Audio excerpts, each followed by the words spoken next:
Hello everyone, and welcome for joining me in this virtual presentation.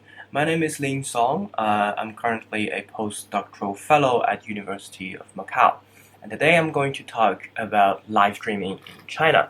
For those who do not know live streaming in China very well, it is characterized by complex histories, ecologies, and modes of development. Whereas in the West, the popularity of live streaming has been shaped by leading companies such as Twitch.com, Facebook Live, and YouTube Live. China has built an alternative online ecosystem in a parallel universe to which international tech giants such as YouTube, Facebook, and Instagram have been denied access. So the start of live streaming in China is often attributed to the repurposing of the public video chat room YY for live stream performances back in 2014. After that, the Chinese live streaming industry has witnessed the rise and fall of more than 200 platforms with an estimated 3.5 million streamers and some 300 million audiences in a $5 billion industry. So the emerging scholarship on Chinese live streaming showcased the intricate dynamics of technological innovation, economic development, censorship, social class, virtual labor, and gender performativity in China's expanding live streaming industry, and also internet celebrities or Wang Hong economy. With this presentation, I hope to both contribute to and complicate current discussions on Chinese live streaming by tracing the less explored alternative experiences of gay live streamers in China. So after gaining fame online through mainstream state-sanctioned live streaming platforms, many of these gay live streamers participated in DIY pornography to gain financial benefits. Their media, virtual, and corporeal practices demonstrate complex dynamics at the margins of state censorship, corporate capitalism, and sexual desire. So this is a new project that I just started. So instead of giving any concrete conclusion, I would like to share with you some of my own observations and reflections, and hopefully we can talk more during the Q&A section. Now, I would like to start with a picture. This is a screenshot from a DIY gay porn video that was widely circulated on social media outlets such as Tumblr and Twitter, especially among the Chinese gay community. I was really struck when I first saw this video because of two things. First and foremost, you notice the glaring existence of self-promotion in this video. From the screenshot, you can see two lines written on a piece of paper. So the line on the top says top Xuanbing followed by his WeChat ID, whereas the bottom line contains the WeChat ID of the bottom of the sex act, whose name is Wenze. So whereas the 26-minute video is structured by a standard, if somehow poorly made, gay porn sequence consisting of foreplay followed by anal sex, the scenes are frequently interrupted and hijacked by the actor's efforts to make sure that the sign is in focus. The actor's attention to the sign is extremely disruptive for viewers. In some cases, for example, the actors actually look directly into the camera in order to check if the sign is in the front and center, even if it means that the paper would cover visually a large proportion of the sex act. So these repeated slippages and disruptions throughout the video make it clear that the clip is not just about providing visual pleasure and sexual arousal. Instead, it functions as a teaser to encourage viewers to purchase more videos like this if they like what they see. So the WeChat IDs in this sense become portals to an underground and emerging Chinese gay porn industry that's made in China as well.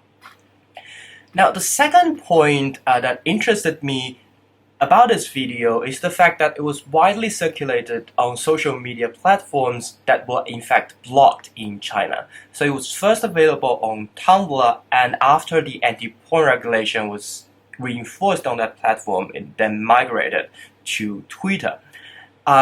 However, even though the video is circulated in outside of the Great Firewall, you can see the Chinese characters and WeChat IDs on the piece of paper.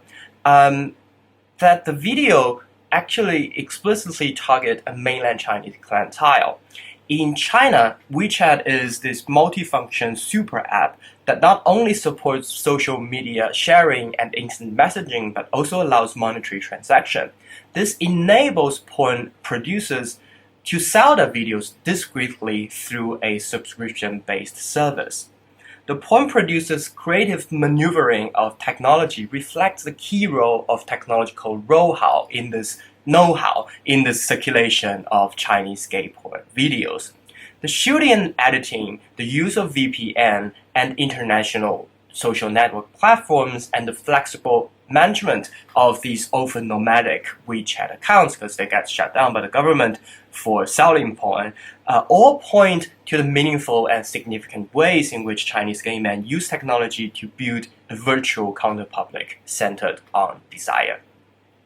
Indeed, desire is probably the key term that brings together all these seemingly disparate threads in Chinese gay live streamers' engagement in pornography. In the discussion of the convergence of queer and Marxist analysis, Floyd points out that capitalism's impulse to commodify any market have paradoxically both concretized performative normalization and also facilitated new forms of critical anti-heteronormative subjectivity.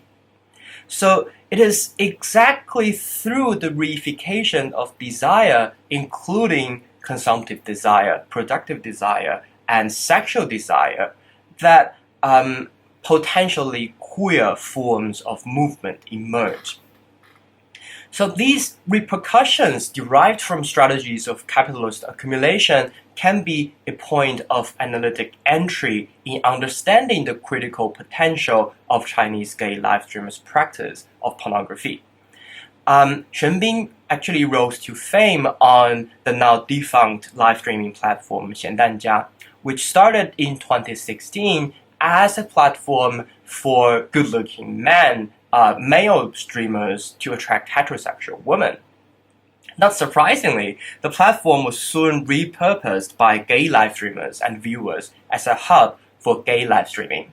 Xiandanjia quickly embraced the change and played a key role in producing a large number of gay live streamers and microcelebrities on the platform. But like any other Chinese live streaming platform, the profit of Xiandanjia comes from monetary transaction, virtual monetary transaction, in the form of red packets or hongbao sent from viewers to live streamers as tokens of appreciation or incentive. And also, like any other Chinese live streaming platforms, Xiandanjia imposed strict censorship on sensitive, which means basically erotic contents. Now, since the platform is now defunct, I can no longer access its specific requirements for live streaming, but let me give you an idea by quoting the user agreement from Blood, another gay live streaming platform in China. So the platform strictly forbids the following contents during live streaming. Number 1, live streaming wearing exposing clothes. Number 2, imitating erotic behaviors or touching yourself or exposing your body parts or anything that involves sexual arousal. Number 3, sexually provocative performances such as strip dance. So you can see that on these platforms, the restrictions on anything borderline pornographic are very, very strict. And this actually cultivates this huge market in China among gay communities for pornographic contents. As Zielas posits, pornography has been a centripetal force throughout 20th century Western gay male culture, acting as popular memory, social organizer, and also collective heritage. The same is true in 21st century China here, with the state cracking down on both homosexual and pornographic contents. porn is usually circulated through peer-to-peer services on the ground, or users will have to jump the Great Firewall or Fanjiang to visit sites such as Pornhub or Twitter to access porn contents. In other words, there is a huge gap for gay porn in the domestic market created by state regulation. This is a niche market that big capitalist corporations cannot penetrate. And this is where gay streamers come in. They themselves the product of ubiquitous capitalist expansion. These gay live streamers tapped into viewers' sexual desire and sell DIY sex videos as commodities. Their practices are paradoxically normalizing and subversive at the same time. On the one hand, these sex videos reflect the reification of desire. That is, sexual desire is targeted, harvested, and sold in a typical capitalist logic. As a consequence, we see the porn actors alienated from their own sex act as the sex itself becomes objectified as a commodity. On the other hand, these porn videos, which are produced at the margins of heteronormativity, state regulation, and corporate capitalism, also showcase a conscious, subjective maneuvering of media and technology to express same-sex attraction and desire. The virtual community they engender, connected by corporeal experiences, monetary transactions, and mobile technology, constitutes an important dimension of erotic self-expression among Chinese gay men and affords an online counterpublic that resist heteronormative standards of sex, relationship, and respectability. So through this very preliminary queer Marxist analysis of porn production by Chinese gay live streamers, I direct attention to the less explored and under-theorized media practices derived from and also at the margins of Chinese live streaming industry. I want to suggest that moving away from the focus on tech giants and mainstream live streaming platforms and practices allows us to see the undercurrents, intricate dynamics, and creative negotiations in Chinese live streaming. It also affords us a critical perspective that takes into consideration both the political economy underlying the Chinese live streaming boom and also the nuances of individual agency. That is the end of my presentation, and hopefully we can have more discussion during the Q&A section.